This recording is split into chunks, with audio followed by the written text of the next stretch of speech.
I was going to say we're starting off. We're watching you play Starbound. Yes. I remember Starbound as a little survival game, a little Terraria style game where you move dirt around. That is correct. Yep. See, here's the thing. I'd started playing it when it first launched. I picked it up and I played it for a bit, but I never really progressed past the first planet. And then just other stuff happened, other games, whatnot, and I was like, I'll come back to that. Yep. And then recently I was like, yeah, fuck it. I'm going to go play through it again. And I started playing through it, and then the game took a turn, shall we say. Just hentai all over the shop. So you get your matter manipulator.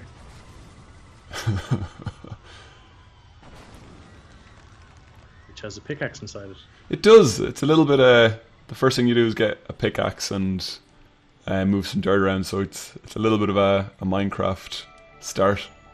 Yeah. So it doesn't work in this area, but you'll see when you get to the planet that you can actually interact with the foreground and background depending on which button you press. Right. Oh yeah, that's a good point. I do remember that. Yeah. So it being all 2D and splendiferous.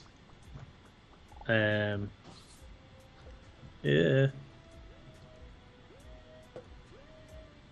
I'm going to do the intro. You ready?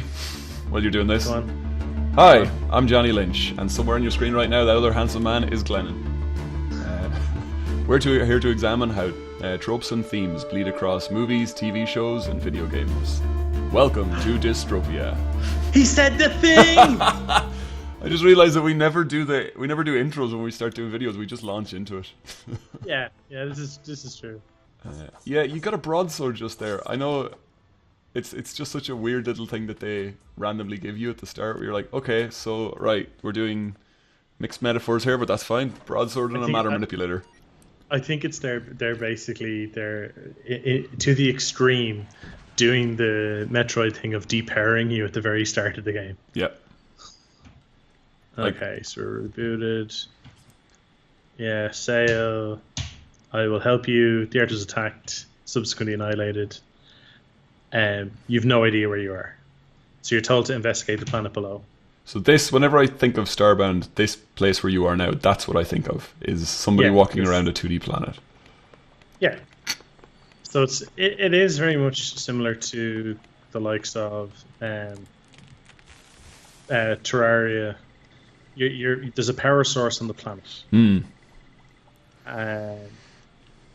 And your sail is telling you, here, go find that power source, would you? Yep. And you're like, sure, why not? People are going to be looking at this video to start and going, the fuck has this got to do with tropes? We will get to that very soon. Have faith. This is all I would say. Yeah, I'm going to let you say that because I find when I say to people, trust me, they just don't. No, gee, I wonder why. Where are we going to put the swing? We'll put the swing in here somewhere. The regular swing or the sex swing? I mean, they're all sex swings if you use them for sex. This is true. Okay, so... You are distractingly like Sonic the Hedgehog. I know you're a bird person. I know. Hang on. I'll make it worse. I want the Green Hills music to be playing while you're doing this.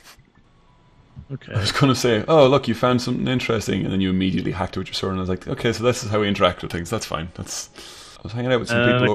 Go on. I got some raw poultry. Raw poultry. Yeah, so I can cook that.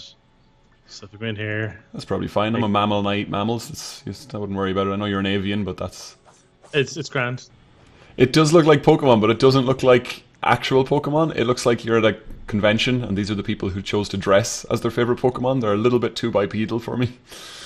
I should point out that, so I only played through this game recently, and my starting planet had none of the same animals that we're currently running into. So, take that, No Man's Sky. You're not the only one. No Man's Sky, that poor game. That poor screensaver. I went back, recently enough, just before Christmas, and tried out some of it, and it was very, there's a lot of improvements have been made. It almost feels like it's ready to be launched. Oh, I remember going to lads' houses and playing it, or watching them play it, and any big game like that, anything that's that hyped, you kind of want to get like first hand in it. And the guy was like, yeah, it's kind of fun. Do you want to go? And I was like, nah. I was like, what do you mean? I was like, I've watched you play for a little while. I think I get the gist of it. And he's like, well, I think I figured out what's happening here. Yeah. You go there, and do that, and that. I got it. We're done. I assume we got lucky because the power source was super nearby. Oh, more tentacles. And I can see little totems of the various races around the edge. And very conspicuously, I see humans, the monkey guys, the avians, the Nova kids, the glitches. But I do see one missing. So that was a big Stargate you found back there. Essentially, yes. And you received a radio communication, and they're like, go into the planet's core, get me 20 core fragments, and come back to me. And it's like, okay. I mean, which is what we will do. Yeah, I mean, I'm sick of people saying that to me day to day. I mean, like, this is supposed to be escapism, and people are always asking for core fragments. Core fragments, man. It's I mean, that's the trope. That's what we're. But as I said, the game turns. So do we want to? At this point, I'm happy to kind of do the conceit of the episode, which is. Yeah, so this is an Eldritch horror game, which it really doesn't fucking look like. So what we've got now is a cosplay Sonic the Hedgehog going around, Minecrafting his way around the universe, killing the occasional ghost. Pokemon botherer. Oh, good. He was 3 midgets in a coat. Amazing.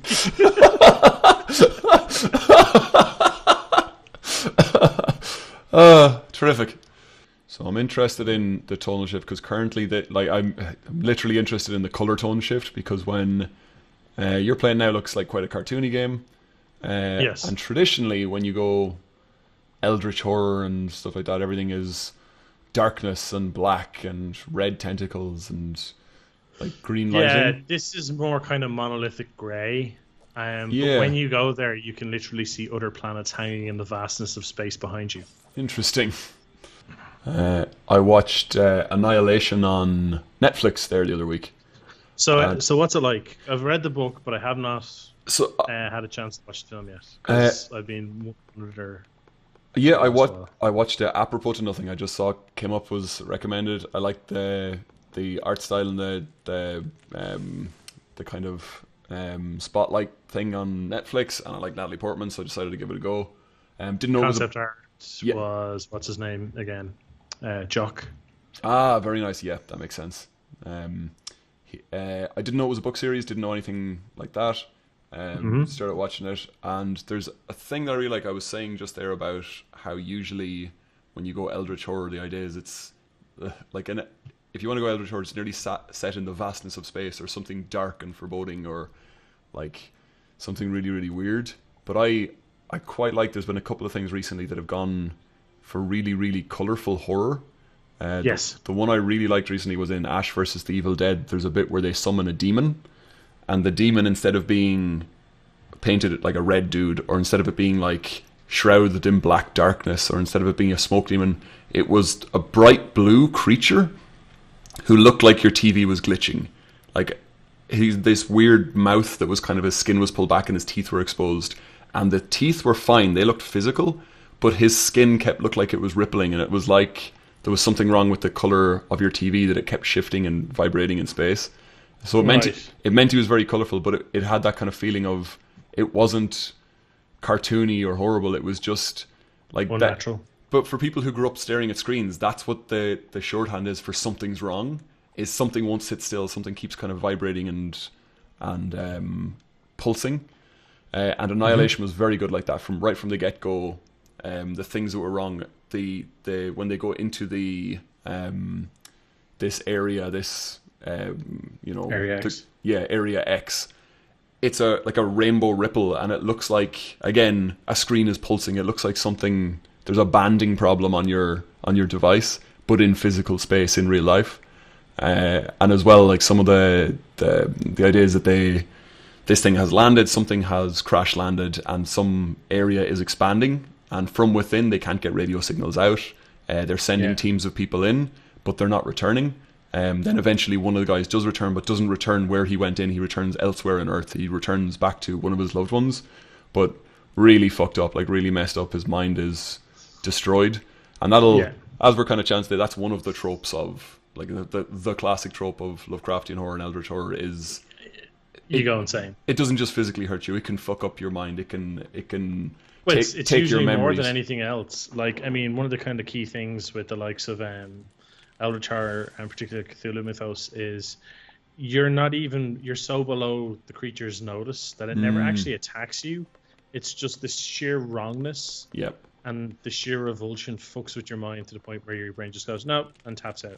Yeah, like it's the equivalent of an ant coming into your house, and it like all the surfaces are wrong to the ant because they're man-made. It doesn't make sense to the ant, and if you walk past it, it is terrified, but you don't even notice it. Although if it gets your attention, the human will destroy the ant in a second. And similarly, when Annihilation, there's a couple of bits in it where instead of like they do the body horror, they do like real kind of shocking stuff that's a bit more classic. But there's a couple of moments where like and they use it on the posters like that a guy has died, but when they finally find his body, he's almost become like he's up against a wall, and his body has grown out into like slime molds and all these colorful, horrible shapes and organic features. And it's really colourful. It's nearly beautiful. And I think it really, really taps into a type of horror that I haven't seen before, which is nearly the human revulsion at mold and at like poisonous frogs and poisonous things that are nearly too colourful for nature, yet are natural. And they do that. It's just very stylish, but it's something I really appreciate. Now, they don't lean on that entirely. They don't always go, here's a colourful thing, here's a crystal thing, here's, flowers growing on a person, here's something that's beautiful and weird. They do go for straight horror in lots of cases, and I appreciate that mix as well. But I would recommend it. I also had a thing where there's some comedian who's got a bit that he says that because he grew up in the 80s, he's not attracted to women with like bleach blonde hair, feathered hair, and really red lips, but every so often he'll see one, and he'll just like his dick will twitch and be like, ugh. He's like, wait, maybe I am attracted to that. Like, that's just what I saw when I was hitting puberty, and there's some Pavlovian response. Now it's just in there.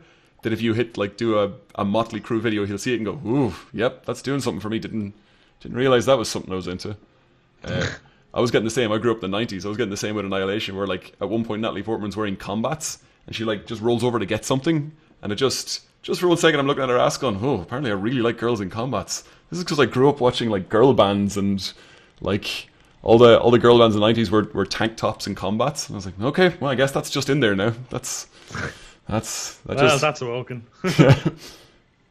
Just to say again, I didn't know that Annihilation was based on a book series, but I kind of figured it out about 2/3 of the way through, where I kind of figured that they weren't heading towards a neat wrap up, that they were kind of leaving. There was going to be more questions than answers, and it would be a bit presumptuous to do that with just a straight movie. So I was like, okay, this is clearly based on some other source material that they know they're going to get a bit more out of. Yeah, it's a fairly recent book series. It's very well done. When I read it, I remember just going like, yeah, that's like, this is the thing. There's a surprising amount of very good sci-fi and like long-term, like big sci-fi stuff has come out in the last couple of years. Like, there's a really good series I'm in the middle of reading at the moment. It's called the Three Body Problem, and it's a Chinese novel. It's one of the highest grossing, like, one of the biggest selling like Chinese novels of all time, and all this type of stuff. Right. Really, really good. Really, really big in scope, and it's kind of interesting, obviously, seeing a completely different culture's take on sci-fi, and it's approached very much from a pragmatic science point of view, but it's quite impressive. I think it's been optioned for a film now or something. Like, I think Amazon were rumored to pay like nearly a couple of billion. Oh wow! For the rights for it, because that's how. I mean, it was already big in China. Like, the idea that because there's so many things now that people are looking to China and saying, right, we're making the next Iron Man movie, but it has to have these elements so it plays well in China. If they're buying something that already has that audience, I absolutely believe it would be they'd be paying big money for it. It's that's a challenge room. Sorry. Yeah, it's a what you call it. It's a Chinese written book, so it's it's got some stuff in it, and there's some stuff I'm amazed they got away with. Like there's some references to like the revolution and all that type of thing. Like I actually do think it was the Marvel movies, or it was something very recent that became, maybe it was Transformers, became very popular in China, and it meant that they relaxed a couple of things. They relaxed a couple of old school, like, kind of censorship things. Yeah, I think it's basically if it appears in sci-fi, they're able to go, well, look, it's all sci-fi. Yeah, exactly. There was at that time, there was that period of about 6 hours where when your man was made chairman or president for life, he outlawed the letter N. Yep. As a kind of antithesis to the really bright horror that I was talking about, where it's like the light of day kind of horror, which is to me kind of new. The movie The Mist, which is a really classic Lovecraftian kind of modern day story. That's the kind of old school way of doing it, where it's literally an unseen horror, where the entire world is covered in a mist shroud. And the TV series is horror of a whole different type. You can listen to our previous episode about just that topic. I wouldn't inflict that on someone. I just fucking hate that TV show so much. Well, anyway, the movie is a classic in my mind. It is. The movie is phenomenal. For two reasons. One, it's got one of the best endings I've seen done in a horror. Just like, it's a ballsy fucking ending. It wasn't even by. Yes, Stephen King. Yes, King didn't actually come up with that ending. Yeah, it's an interesting one to. Usually, what would happen is someone would pull their punch with an ending, or they would do the Watchmen thing and try and update it. Whereas in this one, they improved upon it amazingly. But it also has a really interesting thing where it's got. In a previous episode, we spoke about horror and terror, with horror being like that which is in front of you, that which you can see. Like this guy having his stomach cut open is horrible. That is a horrible situation. Whereas the terror is the unseen thing. You know, you hear the screech and you see a door bang and something heavy try to push through, but you don't know what it is. So that's the terror. I think the movie The Mist manages to have, because usually once you see the bad guy, it removes a lot of the terror. Once you see the monster, you don't feel as scared of it. In the movie The Mist, every horrible thing reinforces the terror. Every small thing you see is like, Jesus, what else is out there? Like, what's doing this? Every time you hear a noise and then see a monster, the next thing you see, like, to me, the terror is then like, oh shit, that means there's even worse things out there. Yeah, like this isn't even the half of it. Like. Yeah. Like these are the foot soldiers that you're seeing. You're not even yet to see the really horrible stuff. I think what I like the most about The Mist is that there's very much the impression that it's not even intelligent. Yes. This is just. And that might be. I probably will like Annihilation on that type of basis as well. Of, it's I like in the books and all the rest, like with the various things that you run into, and I know certain things show up in both because like from reading reviews and stuff, and they're like, that's in there, that's in there.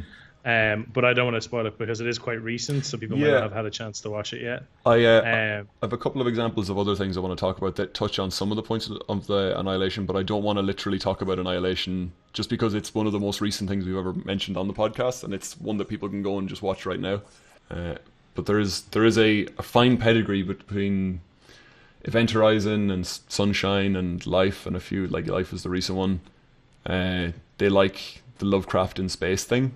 There's something very nice about it's like a shortcut to show you that like you're floating around in space, you're trapped somewhere, but you're in a weird location. Like we've just put you very quickly into the weirdness of space.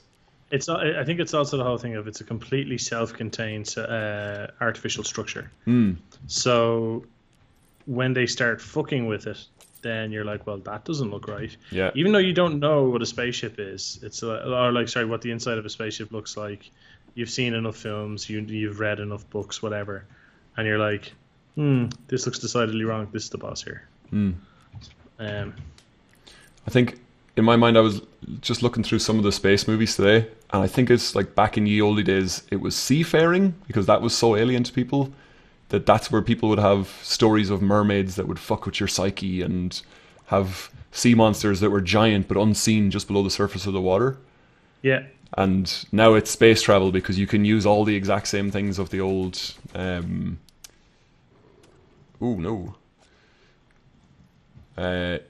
of the old monster types, and the kind of any story you tell for if you're of a seafaring race of people who don't go seafaring, any story makes sense or is potentially like real, and we can do the same with space travel now. It's a way to kind of people who aren't versed in Lovecraft to say, imagine you're in space and weird shit happens. You're like, yes, that follows. If you were in space, weird shit probably would happen. Yeah, and it's like people aren't going to be, you've by setting the premise of you're in space, then people are like, right, it's an area that people are comfortable with, but at the same time are completely accepting of the fact that they know nothing of the rules. You can, like, if it's like, oh, we're in downtown Chicago, and it's like, well, I've seen downtown Chicago in tons of films, TV series, and it's like, and here's a giraffe. You're like, well, that's wrong. And it's like, well, no, that wouldn't work like that. And it's like, it's that type of thing. Like, where are the police during all this, during all these fish people arriving? Yeah, and it's just it kind of it messes it up a bit. Like, I think it does break immersion to a degree, which is kind of weird.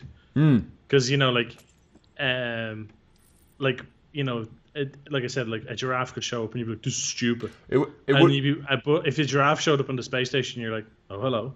It wouldn't even have to be a giraffe. If you were setting something in downtown, like in New York, and somebody was doing something and there's monsters, but then someone looked at it and goes, "Actually, the underground doesn't go that way." Like, which line did he get on? Like, people would get so mired in the really mundane stuff. There's that, what you call it? Hello. There's that Bollywood film that was shot in Ireland. E20 Tiger. Yes, and it's like... It's very good. It's got that... but it's like... It's got a Lewis chase. No, it's got the Lewis chase and all that, but that's not the issue. It's literally what you're saying of like, oh, that's not the way that goes. When they run into the Foggy Jew and then run out somewhere else, and it's like the Keys or something. You're like, yeah, that's not right. It is very funny when they do that. Like, the guy, he's in one pub and they crash through a window out onto completely the wrong street. And they go through the Foggy Jew, which is in Temple Bar, and then come out in the Keys. Yeah. And I'm like, you missed a significant portion of Dublin there. They also have the Lewis driving up and down streets. It's not on at all. Like, they have a whole bunch of stuff. It's distracting for me, but it is very well done. It's so weird because it's a lot of the Lovecraft is so niche. I know I've been using Lovecraft to mean cosmic horror, but the kind of style is so niche that a lot of the really good stuff is quite indie. There's been a couple of big budget kind of studios that do movies and games with that kind of theme. And some people just use it as an aesthetic, like Bloodborne just use it as an aesthetic more so than like having a particularly Lovecraftian storyline. Oh, I guess that's not true. No, there's a Lovecraft storyline on it. Like, but this game was very much an indie game that just seems to have grown and grown and grown. I'm so interested in that kind of process. I was looking at some other movies that came out. So The Void and Harbinger Down were two that were very much completely indie movies. I think they were both crowdfunded. The Void was to a degree, yes. The Void was crowdfunded to a degree. I can't find a... So here you go. Here's your... so I know you're slightly behind, but it's about to go through the portal. Yep. So...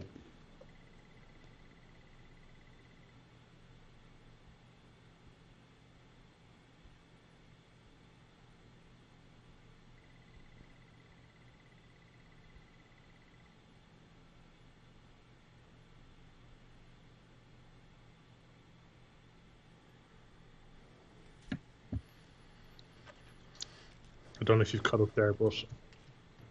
You're just hitting teleport on my screen. Yeah, you're not too far behind. But now you can see when I land. Oh, yes. Very nice. Now, music is still kind of happy. Yep. But that will change. I like that the thing you have to step on to activate the portal looks a little bit like exercise equipment. That's kind of fun. So you've just walked across a Quickie Mart, and you're chatting to some people now. Oh no, who are all these people? So this is the outpost. And there's like penguins with blowtorches. So when I get past it, you'll see the whole music shift and everything else.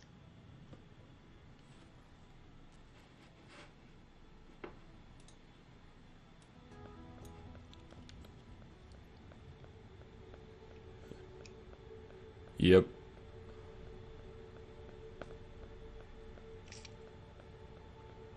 And then you come across these like glowing glyphs. Yep. And then like what appears to be a foot disappearing into the darkness. And then they come across the massive gateway.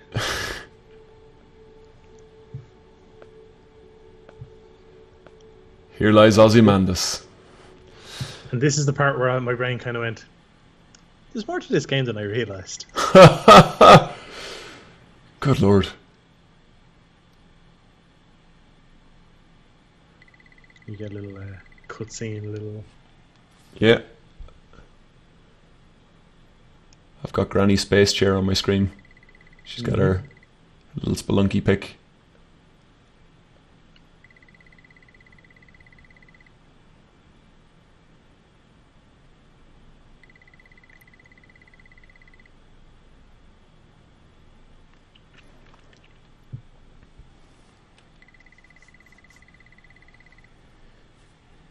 We'll just let this play out. I like that glyph. It's very much ancient, playing on the idea of ancient aliens. Yeah, the having the protector gods and stuff. This is brilliant. There's like thunder and lightning going on out the window behind me and everything. Huh. It's very suitable in the camera.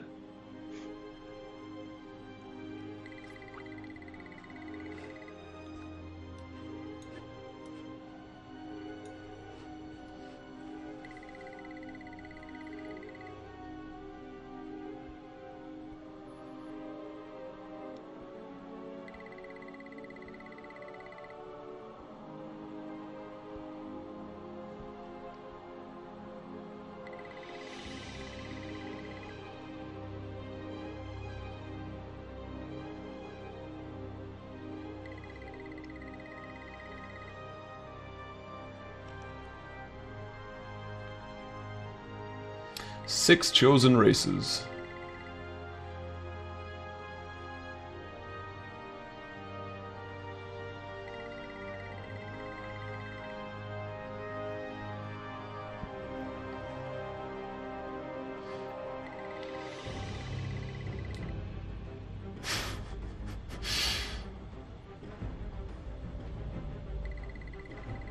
So you actually have to like bust out the ancient evil to beat it. Interesting. And there's like it's a full diorama. There is the ancient evil. Like that those statues are. Sorry, just showing you are above the doorway. Just from her point of view, she was just sitting there, and then a dude naked but for a gladiator helmet, carrying a gun, walks up. And she goes, "Oh, is that a matter manipulator? Here, let me tell you my entire life's goal real quick." Just. But yeah, you can see the statues. Like if I shine the torch up, you can actually see more. Yeah. Interesting. So, talk to her, and she gives you a reward, and the reward has probably my favorite effect when you use it, which is you just equip it and then you use it. You'll see it in a minute. Yeah.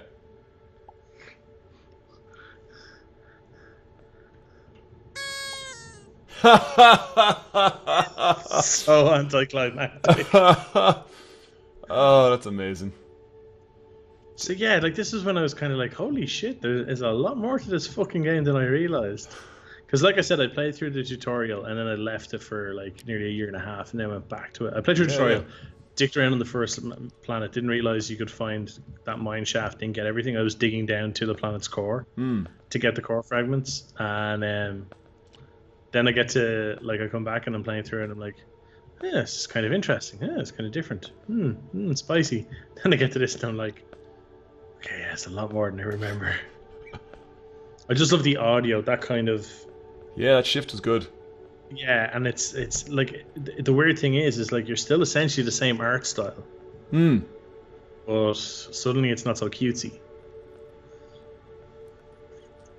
And I do get the feeling they could mix and match, that if the evil area started bleeding into the cutesy side, that'd be fine. Or if you came across little cutesy bits in the evil area, it would still make sense. Yeah. Actually, a game series that did it really well. Kind of speaking of indie stuff and speaking of like little love projects of love that people made to try and tell a kind of cosmic horror story or just a weird story. Was the ones that is it the Chizo Mythos or the Kizo Mythos? Chozo Mythos by Ben Yahtzee Croshaw. Sorry, no, Chozo is Metroid. Okay, so the Chizo, CHZO Mythos, and it's 5 days a stranger, 6 days a sacrifice, and 7 days a skeptic. And they're little adventure games, and they're again very basic graphic style. Made by one guy, written by one guy. The art style is nothing to kind of write home about. It's very simple pixel art, but it means that you can kind of concentrate on the story. It is very much a like a choose your own adventure novel kind of thing, where you're going around exploring. The first one is set in a mansion, and it's kind of a bit Agatha Christie. You know, people start dying every day. You've got 5 days to start solving what's going on. Yeah. But it's really, really nice kind of storytelling, and honestly, because the graphics are so bad, they're kind of familiar. You know what it looks like. But then when it suddenly cuts to something horrible, like when there's something really ghastly on screen, but it's done with the kind of simple pixel style, there's a lot of work put into it to make it still work. And there's bits where you phase between worlds, and your simple pixel style turns into like Rust Silent Hill style, but in the same 2D, like fucked up perspective kind of adventure game style, and it works really, really well. It's one as well where the second game was set on a spaceship, and then I think the third or fourth game goes all through time. I'd really recommend it. I'm sure they're free to play. They're really, really good little stories. But my favourite one is, there's a game called Trilby's Notes, which is told in a slightly different manner, and the idea is that you are doing it as a text input. So instead of clicking on stuff, you walk into a room and he starts talking and everything. But if you just write examine wardrobe, the character will walk to the wardrobe and do it. So you're constantly writing your actions rather than clicking on stuff. So the Monopoly man just teleported into the base. Oh yeah. Fun. But you're constantly writing things like talk to man, and then you'll walk over to the man, or leave area, and then you'll go to the exit. So it's quite well done. It's very the text parser he put together is quite good. So you always feel like you know what you want to do next. So if you walk into a room and it's dark, switch on lights. The character will do it, and then narrate it. Then I switched on the lights. And the very last thing, after going all through time, after being to different dimensions, after coming back to... Oh, is it the Black Knight up above you? Yeah, pretty much. There's a lot of references in this area. One of the last things you do in the game is you are captured by cultists, and you are going to be sacrificed to make a god appear, and you are tied to a tree stump, and this whole thing happens, and you're like bleeding out, and everything's weird, and there's a guy coming towards you with a knife, and the last thing you do is just type the word die and hit enter, and you just succumb to blood loss and die, which means that they can't sacrifice you. They don't get to do the ceremony because you've already died, and you save the world. And it is just the nicest touch that when you, they've planted enough subtle clues throughout the game, like a Darren Brown fucking experiment. They've been putting these clues in your head, these little suicidal touches, like you'll have to die to save them, written on a wall of blood near the start, or you'll give your blood to save them. And then at the very end, you suddenly, everything catches up to you. And it's like that scene in a movie where you realise that fucking Verbal Kint was the bad guy all along. Everything starts flashing before your eyes, and I know what I have to do. You type die, hit enter, and the screen starts going white, and your character starts closing his eyes, and you're like, fuck. I didn't like...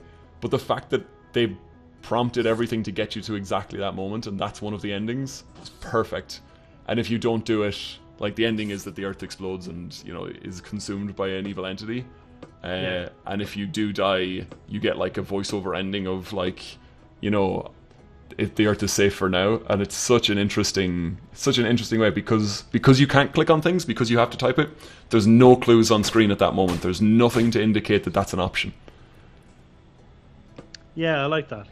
It's it's almost going back to the it was the Mega Drive days. Some people hated it and some people loved it. Was the X-Men game on the Mega Drive, where you're trapped in the danger room.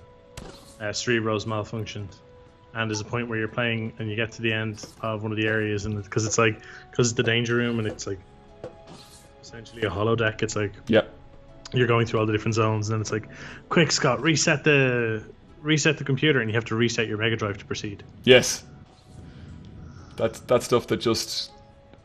Yeah. Can you hear that? Boops. There's just thunder rumbling. Like, oh, is that? I'm in the middle of it. I was sure that was in the game. That's crazy. No. There's a full thunderstorm going on around me, like. Yikes. But yeah, and there's even like a cultist here. When you talk to, he's like, "Time will come for you, but you are not yet ready." And I'm like, I haven't gotten to the point in the game yet where I've unlocked, like, seen what he does, but I'm like, this is not Narillatep. This is not the stranger. You know what I mean? Like, it's, yeah. Like, nothing's going on here. He's just a bag of eyes. I can already tell he's a bag of eyes. But yeah.